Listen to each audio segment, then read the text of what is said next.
How does one start a sport podcast when they are depressed, when they are hurting, when they are struggling to talk and reach out to friends and family?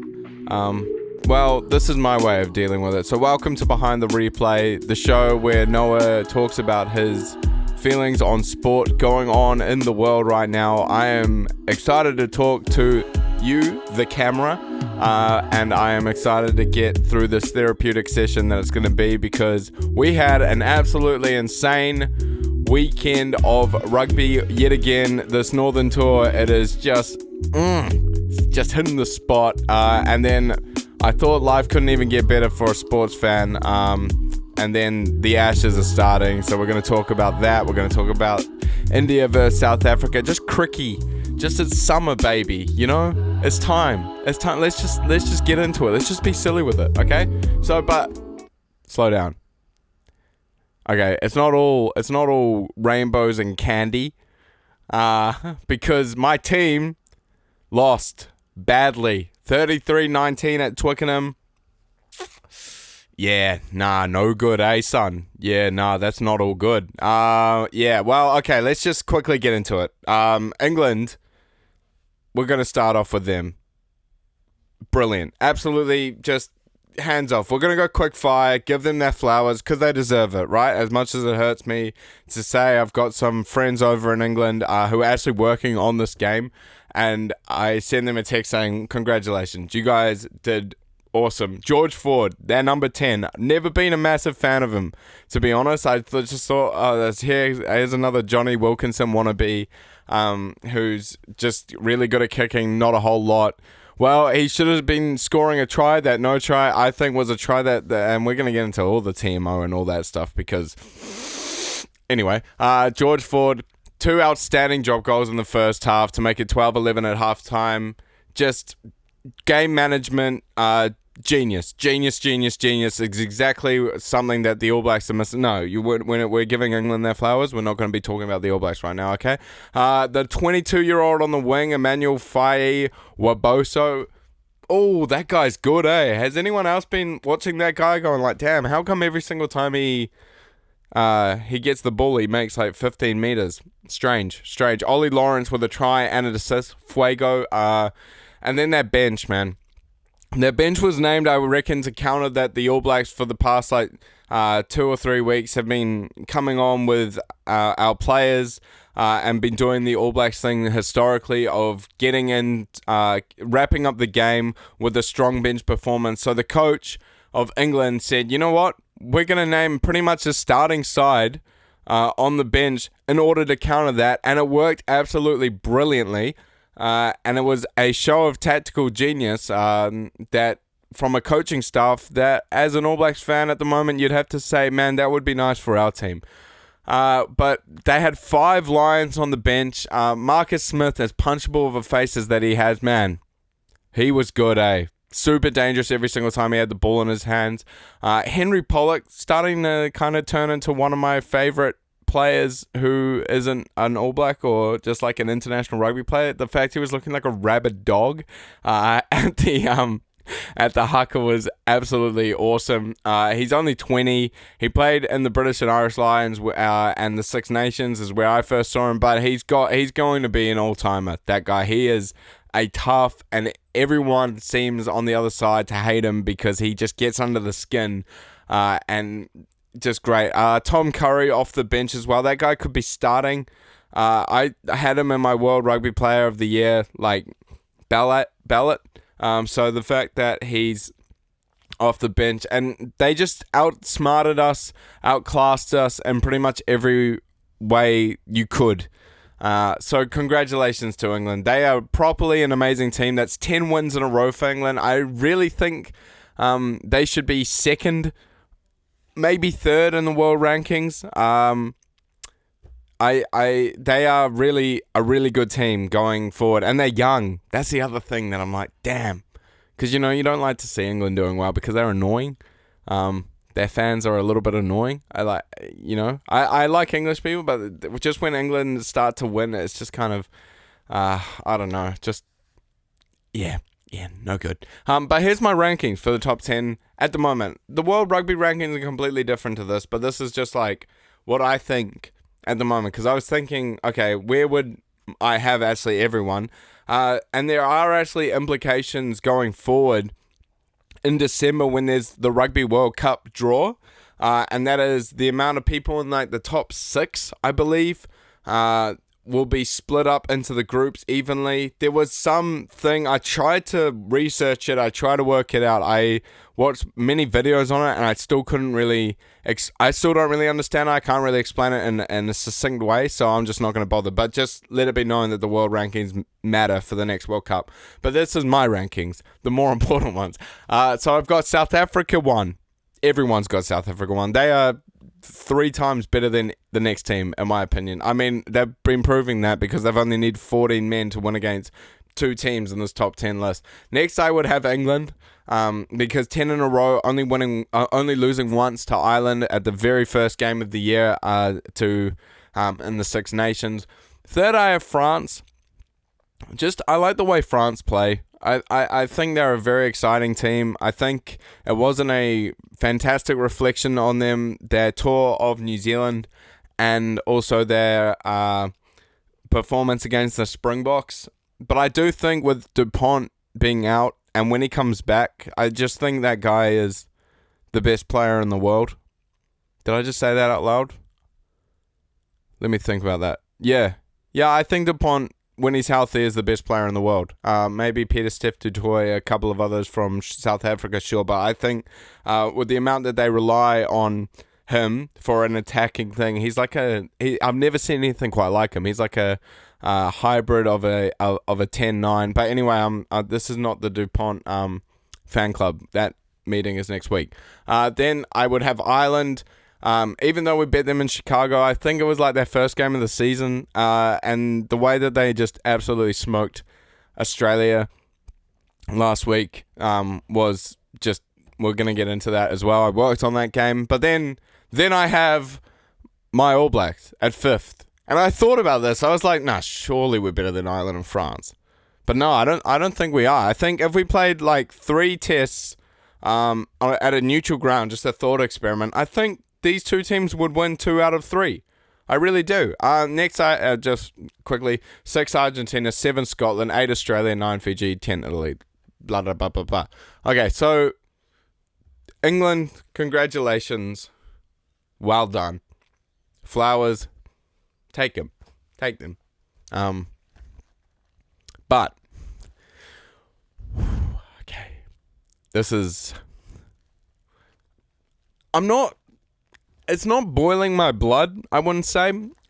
I wouldn't even say because we lost.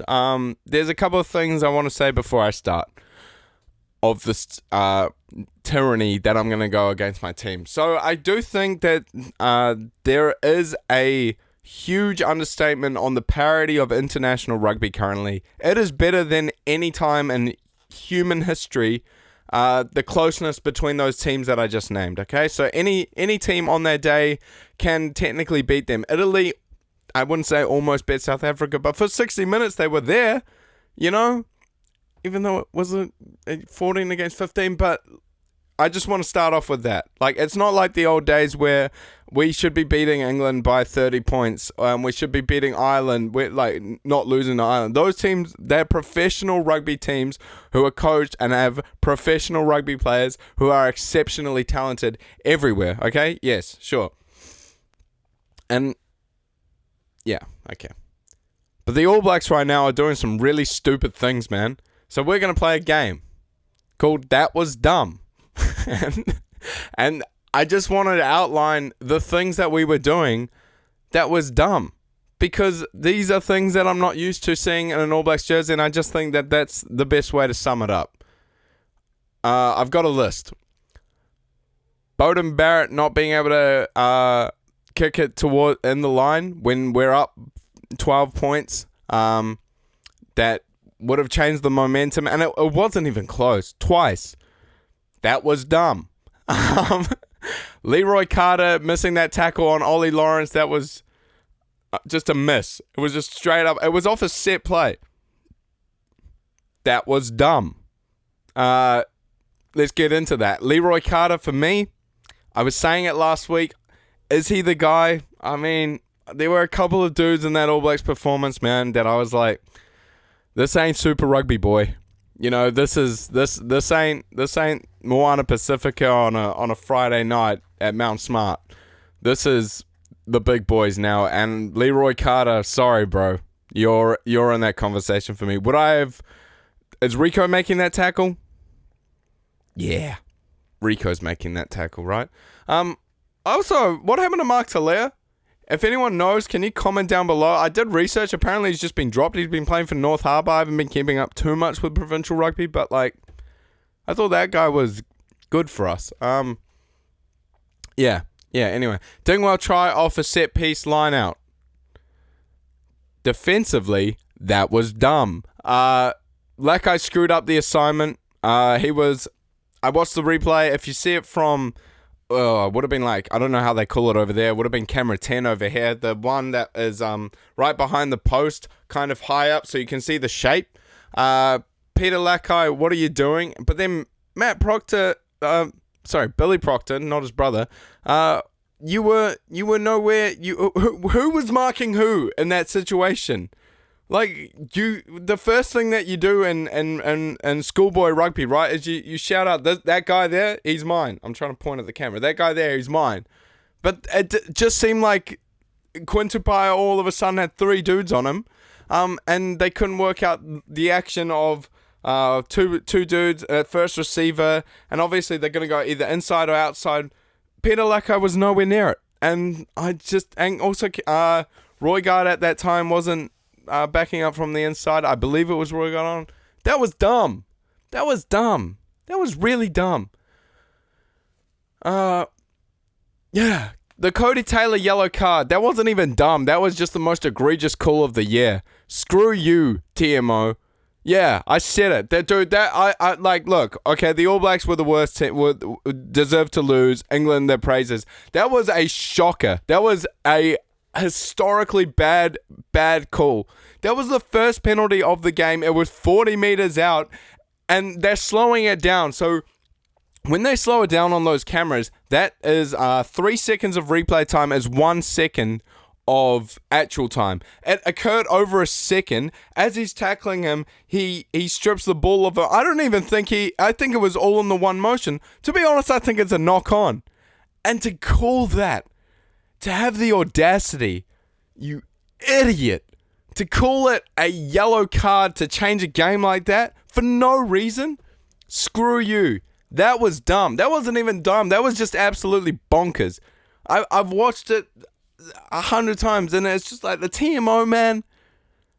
Really, man. You have to come in and go like, and there's a stupid little box that they put up, and he's going like, oh, I'm gonna show you a little angle of this. Like, fuck right off, man. This is rugby. These guys know how to play. That was not even a call. It was a non-call, and then a yellow, and then the ref was like, yeah, that's a yellow. And what universe? What are you watching? Dude, seriously, when I was watching it, I was like, what are we doing here, man? Do these referees not understand that yellow cards and red cards change the complexity of a whole match? It's 15 versus 14 people. Think about anything you do in your life as a team at work, right? You have this big project. Is it easier with one extra person? Yeah. Doesn't even matter if that person sucks at their job. It just helps to have that one extra person that can do something. Oh, fuck. Really angry at that one. That was dumb. The TMO all week and all the games was dumb, stupid, just idiotic, man.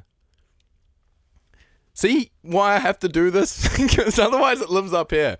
Straight up. Okay, anyway, another thing that was dumb. Oh, we haven't even gone into the worst one, man. Okay, I can't remember the minute. It was 51 minutes. It was after Cody Taylor just went off. And we get a penalty 40 meters out on the touchline. Yeah? And then for some unexplained reason. I looked at and this would be the first question I'd ask Razor in the press conference. I've checked out the presses, can't find an answer for this one. When they decide to tap and go, and then one phase later they bomb it up, no one chases, and then you've just given the ball back 20 meters down the field. Okay, so you're not going for line. Okay, I can understand that. Cody Taylor's off the hooker, so he can't throw the ball in. Understandable. Sure. Why are we not going for goal there? Why is... It's off a penalty, bro. Broskies. It's off. You understand, it should be our advantage. Like, a penalty is like... You get to decide. And the best thing we could come up with was a tap and go, one phase later, a bomb that no one chases. Ooh, that was dumb. That was dumb. That was stupid. God damn, man. Just a lot of these problems, man. Not being able to catch a high ball. Again. Look, man. You know, if you've been following this podcast for a while, you know that I'm the number one Will Jordan Glazer in the entire ether of rugby following. Man, he can't really catch a high ball. I don't know what it is. It's a different style of rugby between the Northern Hemisphere and the Southern Hemisphere for sure. But South Africa was doing this to us as well. Bring back the bomb squad. Bring back my boy Richard Kahui. If you know, that's a deep pool. If anyone knows, if for the casuals. That's not really a deep pool, but, like, bring back Kahui, Corey Jane, Israel Dag. Because, man, like, what are we doing at training? Razor. Riddle me that, dude. Like, we know that they're going to kick. We have no... Just do what they do in league. None of that. None of the going back and, like, the one where they hold their line, create somewhat of a wall. That's not a thing. I didn't even write that down. I just came up with that on the spot, and that's better than what we're doing, man. There's a lot of problems. And I don't want to be that guy going like Razor should lose his job, because I don't think so. I think Razor's the right man for the job. Jason Holland is off contract at the end of the year. The attack coach, which you'd have to say, good riddance. And yeah, nothing. Something's not working. I don't know what it is. I think I know what it is. I think the selection is really bad. Why not just put Quinn Tupaia, who had a pretty okay game, and Lester Fainga'anuku at centre? It worked. It was beautiful. It was going good. But no, we have to change it around. We have to give Proctor an opportunity. Proctor, Nah, bro. Sorry. Not really a big fan. Never been a massive fan of him, even when he was at the Hurricanes. I'm just like, yeah, he's a rugby player. Like, you know. I don't know. Am I too passionate? Do I care too much? Maybe. I mean, it kind of puts it in perspective. We're going to win against Wales, okay? I explained last week, and Wales never, like, won 2 of their last 20. They're terrible, okay? But, like, where does this put us going into the World Cup in 2 years? Like, I'm out of answers, man. I'm trying to figure it out. Like, like, and it's not just because we lost. If we lost in a courageous battle, and if we were really good defensively and we just got straight up outplayed, I would be fine, man. I'd be like, look, you know, if we lost to the way we won against Scotland, a lot of the media was like, oh, something's wrong. The way we won against Ireland, something that everyone was like, that something was wrong. I came on here saying I was proud of this team, but I'm not proud of when you're just doing dumb stuff that just screws up. And it's just basic stuff, guys. Like, what have we learned? This is game 26 under Razor. Are we a better team?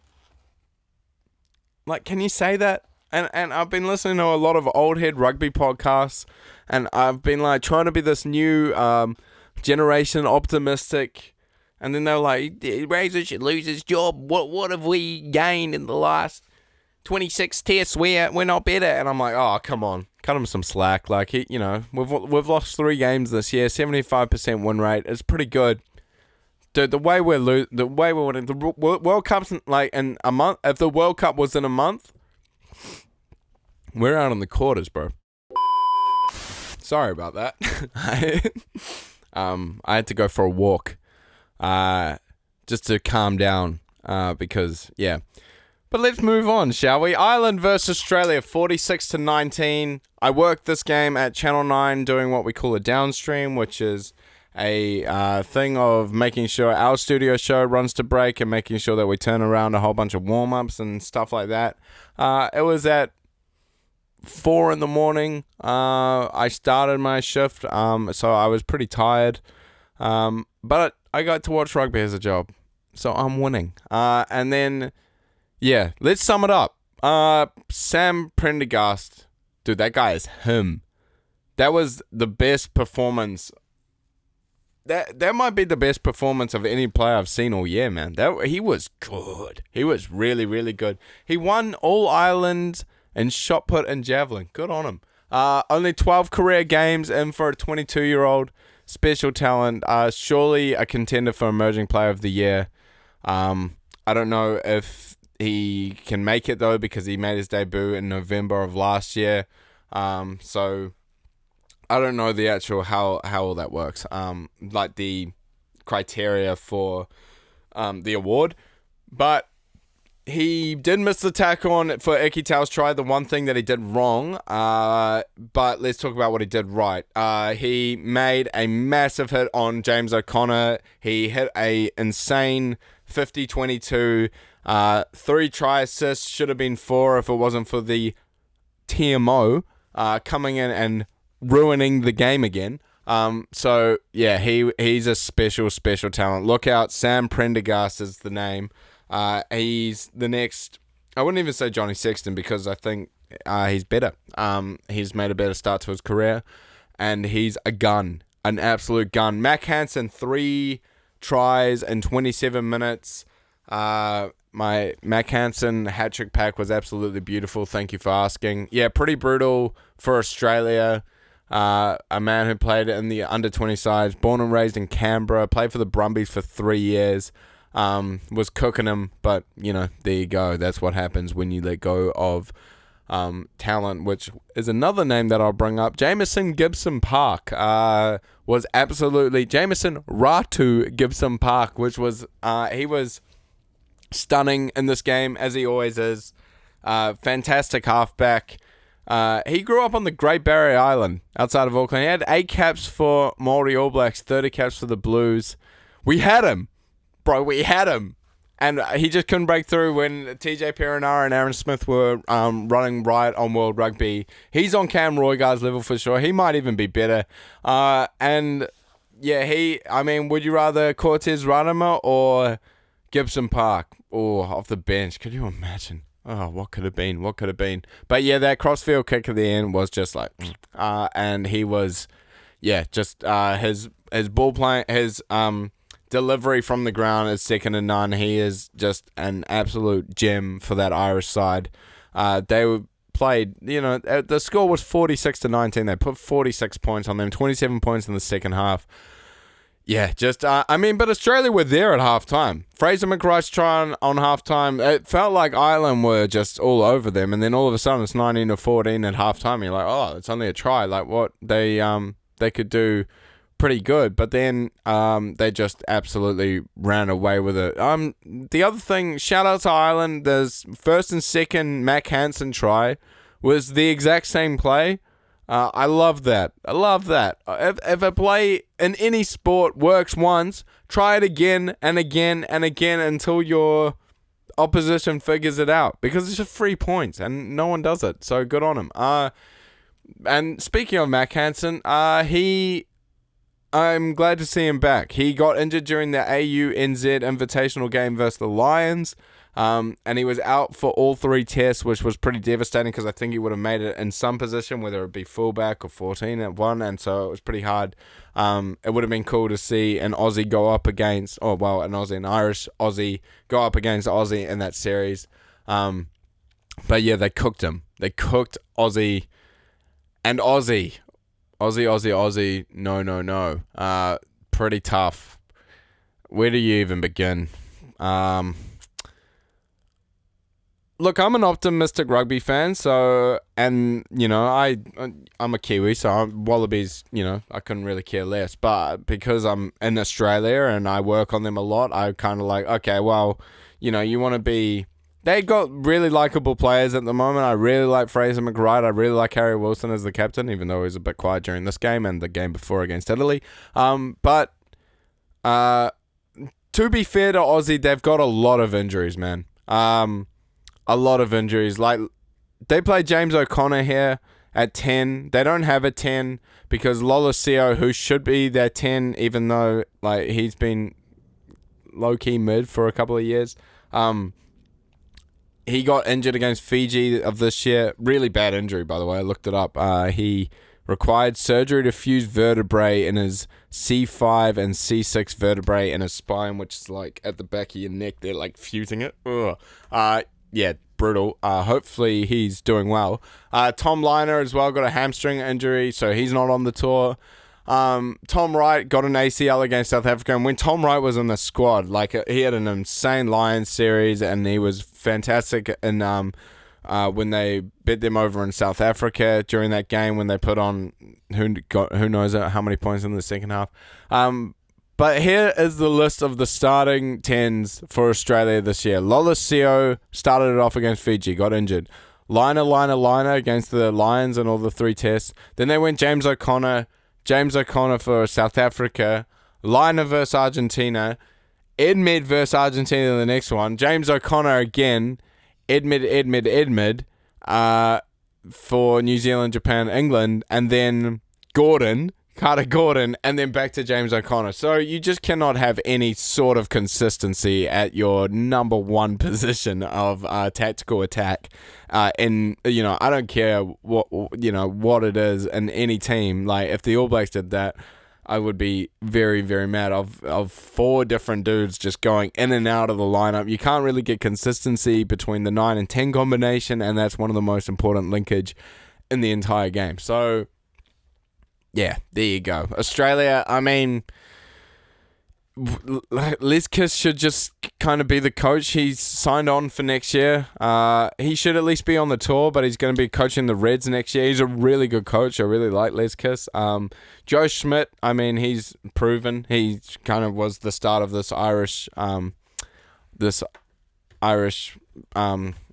period kind of thing. So he's a good coach, but I just don't know if they've got their players. They've played a lot of games as well. I think that was the 17th out of 18 games that they have this year because of the Lions tour. So they must be tired, man. Yeah, pretty tough. But, you know, this is what the Northern Tour is about. And, yeah, I Wallaby Rugby, I think it's in the upwards trajectory. I think there's some positives to take out of this year. They've played some insane games, and if you can beat South Africa in South Africa, and if you can almost beat the Lions, then you're a good team. I think they're a good team. I just think that they're underdone, underpowered at the moment. So let's move on. Scotland versus Argentina. Thrilling game. Watch this whole entire game. It was the night after all these ones went on. Angus Gardner was sideline official, so you just know that that's about to be a banger of the game. No stupid TMO coming in during this game, which was really nice. It was probably the most well-officiated game of the entire weekend. The biggest comeback in Argentinian rugby history, Vamos Los Pumas. 21 points down. They just have guns, man. They're a dangerous team. I don't know their ceiling. They kind of want. I want them to.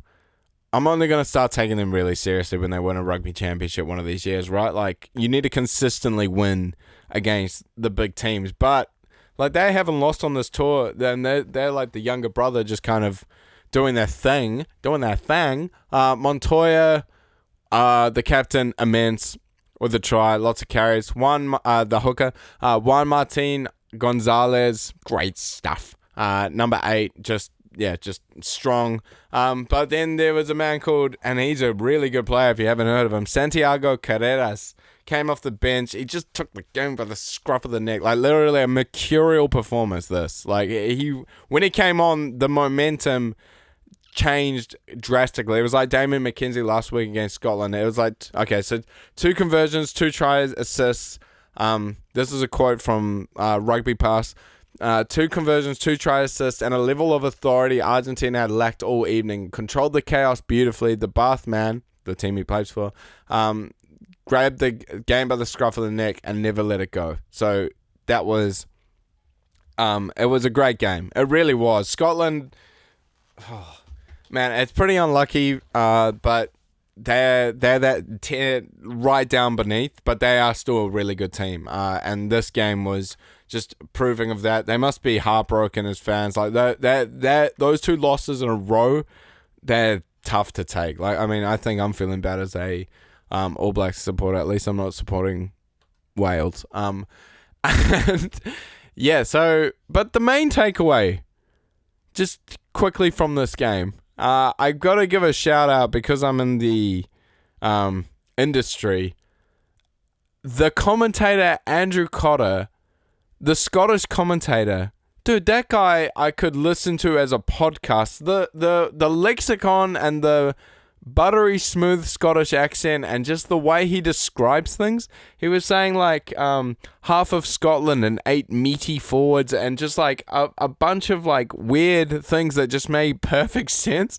And you just listen to it and he's like a rapper, bro. It's just banger after banger, line after line. And I'm like, damn, who is this dude? He's the best commentator in world rugby. I've liked him for a while, but I've really thought about it when I was listening to it on the bus. I was like, wow, man, this guy is really, really good. I watched it on a bus. If you didn't know, I don't know why that's interesting. It's not. And also, this might not be interesting, but he has 2 lovely dogs called Olive and Mabel that he posts on his YouTube channel. That, yeah, most likable dude. Keep doing what you're doing, good sir. I salute you. Andrew Cotter. I would happily listen to you read me a bedtime story any day of the week. Okay, Quickfire Rugby. South Africa versus Italy. Was a really good game, from what I could tell. I didn't actually watch all of it. I watched the first half, and then I kind of gave up because I knew the result. But there was a red card. Again, just absolutely ridiculous from the TMO. Dude, something's got to be done. They just can't keep getting away with it. Does World Rugby seriously not understand how much it disadvantages a team? I brought that up before, but like I really want to hammer the point in. This was a straight red when he contacted him in the chest and it goes up. Like, there was another yellow card during this game from the Italy side, which was so stupid, man. Like, just because you kind of run into the head and you kind of get a little head knock, like, that's not a yellow. When you try to make a tackle and the guy runs into your shoulder, that's just not a yellow card. Okay? Like, and everyone knows this apart from the refs, man. You play rugby down at the park and you wouldn't be calling that. Just play that. Because these dudes have been playing rugby since they were 6. They know. They know what's a yellow. They know what's a red. They're not trying to do it. And yet it's just nitpicking. It's just so calculated, I guess. Like, I haven't been involved in the game. I really need to make sure that people know that I was the TMO in this game. So I'm going to make sure that I go back on every single camera. And also, because I'm an EVS operator, the replays, like, you don't stop scrolling on air, man. It's like the one thing you can't do. Anyway. Yeah, so they were up 10-3 at halftime. South Africa they scored a try right on halftime. They were down to 13 dudes with 52 minutes in. Campuzzo goes over and it's 14-20 with 15 to go, and you're like, oh, here's the chance. A historic, I mean, Italy have won against South Africa before in 2014, I believe it was, but I mean, if Italy won that game, like with how South Africa's playing at the moment, like, Far out. Can you imagine the scenes? That would be the story of the weekend. But then Grant Williams scored after Caleb Moody went. The Box just did what the Box do. And it ended up being 32 to 14 after Ethan Hooker's try at the end. But yeah, just another poor TMO decision 10 minutes into the game that had to yet again ruin a rugby match. Congrats, World Rugby. Love you. France versus Fiji was closer than you thought it would be. 21 to 14 at one point in the second half, like 5 minutes in. I was as I was working, I had my eye on this one.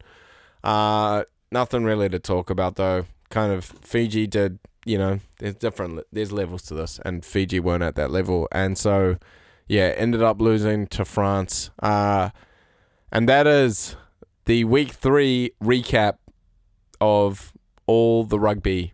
I think I've got everything. If I don't, let me know, because I doubt you will. But let's talk about CRICKEE. Yay.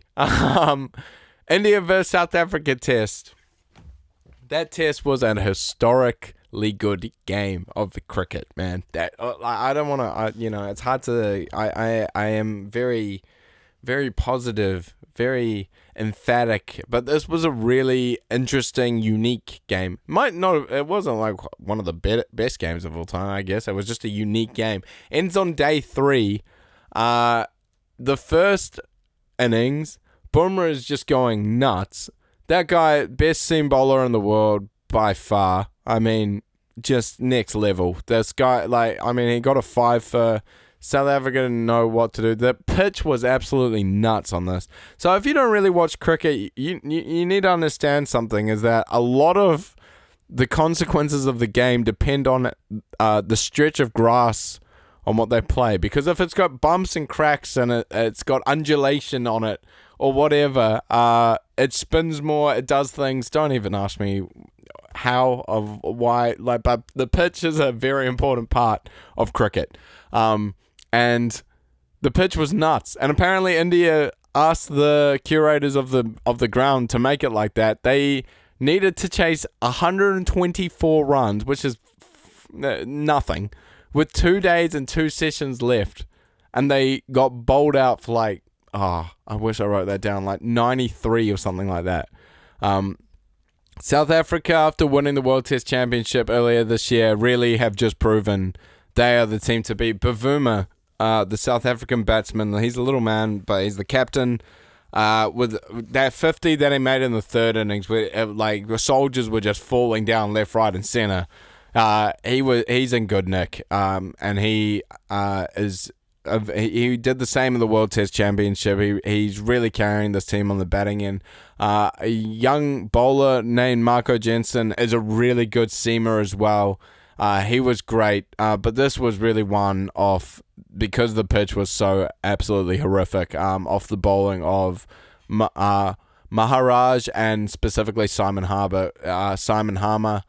He got 4 wickets in both innings, and all of them were just peaches, absolutely peaches on a bad pitch. But it does bring up some interesting things of, where does India kind of stand in the World Test kind of thing? If there's a lot of pressure of them going into the second test, which starts in 4 days, is that okay? So let's break down their last couple of tours. They play a lot of test cricket, but they lost quite convincingly in Australia last summer. Okay, the 5 test series against England without Bumrah, to be fair, because Bumrah is just he carries this team. He really does on the attack seeming perspective. Because I just don't like Siraj. He's had his moments. He's just not. No one's Bumrah. But where does that place them? They drew the series with England, even though they came back. They had a wild comeback in the 5th match, and then losing to South Africa at home right before the series of in Australia. They lost at home 3-0 to New Zealand, up the Kiwis, and yeah, it's just kind of are they slipping a bit? Are they just not what India usually? Who knows? I'm just bringing it up as a point. Yeah, anyway. Next bit of crickey. New Zealand West Indies first ODI was good. I've never seen more drop catches in my entire freaking life. 6 in total. But they were all at like the most comedic times. They were all at like times of like, oh, we need 1 wicket and then the game's summed up. And every single time, like I've never seen a team try to lose a game more than what New Zealand did. There were some like catches, fielding at the boundary. Our fielding was awful. There was some fielding of like, oh, you're going to dive, I'm going to dive. And the ball just lands, and then they look up and they're like, oh, what? But that happens like so many times in a row. Yeah, very comedic. Looking forward to the next ODI tomorrow.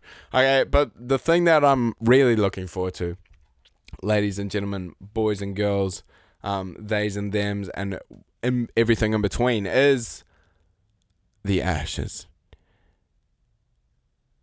Oh, yeah.